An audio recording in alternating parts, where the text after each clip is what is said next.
I had to do this video because sometimes trying to type does not even express, your thoughts so much. I'm so disappointed in a lot of people that are saying Down College shouldn't be shut down because of other children. Are you kidding me?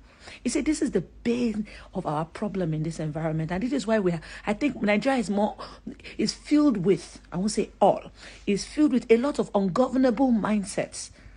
Because I can imagine when even leadership wants to do the right thing, this kind of utterances will still have occurred and made leadership, even governance, look bad.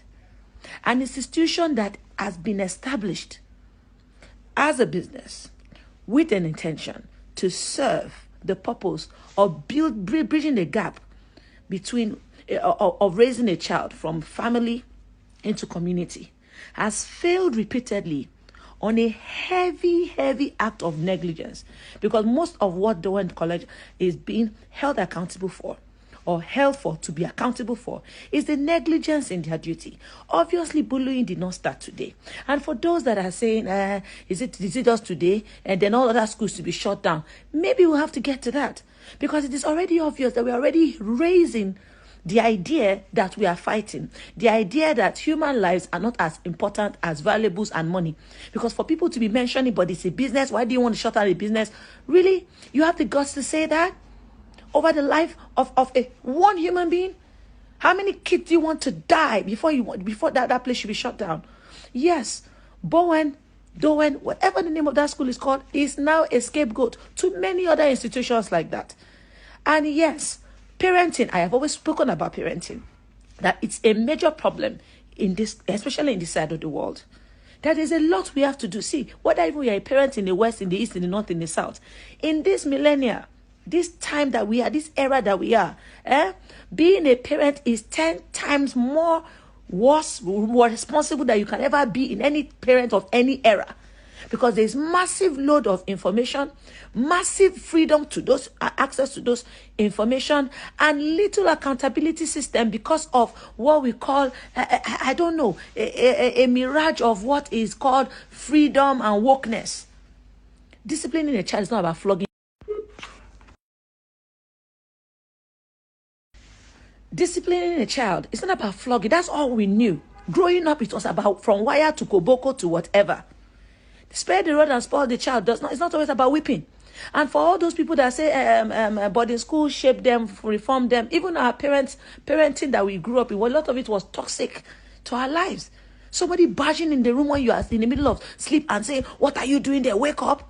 Don't you think that is an abuse to mental health? Let alone starvation, bad food, bad feeding habits, bad communication skills, talking down on people. And we now wonder why we are like that to each other. A lot of anger issues that we suffer, I suffer, a lot of people suffer in marriages, in their personal life, was based on frustrations like this. We're all groomed and trained in an environment that is condescending towards the mindset of you as a younger person in the first place. And you say they shouldn't be accountable?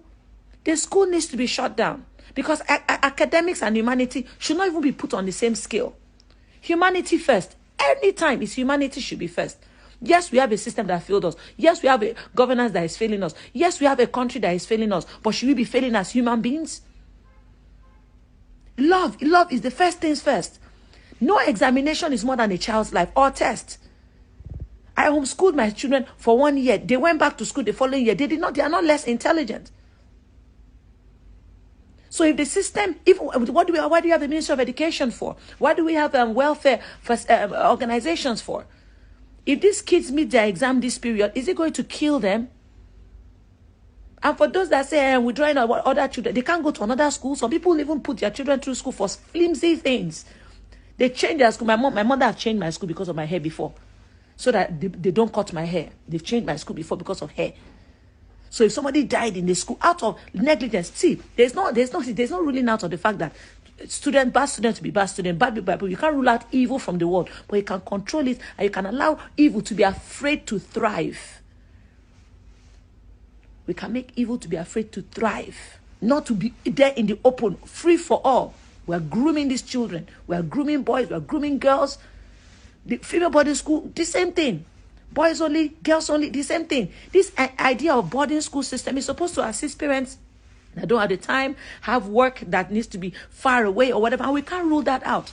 No matter how great a parent is, sometimes you can't rule out the communication and the contact of their children with other people. Do you want us to raise children in silos? The entire community is supposed to be involved in the raising of a child. So as the parent has their own duties, which is a lot, and there's a lot of failing in that area. Even I am a parent, I am unlearning what my parent did, and I'm trying to do better. The community also needs to be stepping in to understand that, look, at the end of the day, everything we do is coming back to live with us, rule us, be with us, guide us. If you are saying it's not your child today, it's not the concern of your child today, just remember that based on the system that we operate in Nigeria, that child that you let go, that system that you let go, is going to come back to haunt you tomorrow. It's going to come back to be a leader tomorrow. We need to do better as human beings. We are not taking this situation the way it should be taken. And yes, we have a case study in Bowen to use to curb it for many other institutions like this, especially children now. We're already failing in the universities, even the academics. How many of us thrive through just reading books? It's a building of character that got us to where we are today. So let's not make it look like 1 plus 2 and 2 plus 3 is what makes a great child. It's just part of the ingredients, so it's not the main soup. Let's be careful and let's put humanity first.